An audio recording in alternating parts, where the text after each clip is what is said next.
அதனால இதெல்லாம் எதுக்கு இந்த போராட்டம்லாம்? வெறி, வன்மம், அதை ஏத்திக்கணும். சோறு வருதா படக்கணும். இந்த படத்தை ஒரு தடவை பாரு.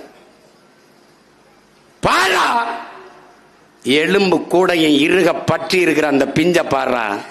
தாயை பற்றி, தாய் மொழி தமிழை பற்றி தாயின் மாரோட அணைஞ்சு கிடக்கிறான்டா ஒரு பச்சை பிள்ளை.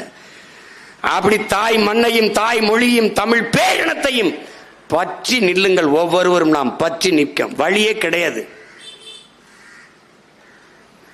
நீ ஒண்ணு கவனிச்சுக்க, எல்லா சாதிக்கும் தலைவர் இருக்கான், எல்லா மதத்துக்கும் தலைவர் இருக்கான். ஆனால் அவன் சாதிச்சது என்னன்னு மட்டும் சொல். ஆனால் நீ பிறந்த பெருமை மிக்க தமிழன் என்கிற இனத்திற்கும் உன் மொழிக்கும் தலைவன் இருக்கானா? இல்ல. யாருக்கா? நம்மை விட்டால் எவருக்கும் நாதி கிடையாது. கோனாருக்கு தலைவர், தேவருக்கு தலைவர், நாடாருக்கு தலைவர். நாடாரை அடித்தால் கோனாருக்கு கண்ணீர் வராது, கோனாரை அடித்தால் தேவருக்கு வராது, தேவரை அடித்தால் தேவேந்திரர் அழமாட்டார். ஆனால் அதில் யாரை அடித்தாலும் தமிழ் பிள்ளைகள் நாங்கள் அழுவோம்.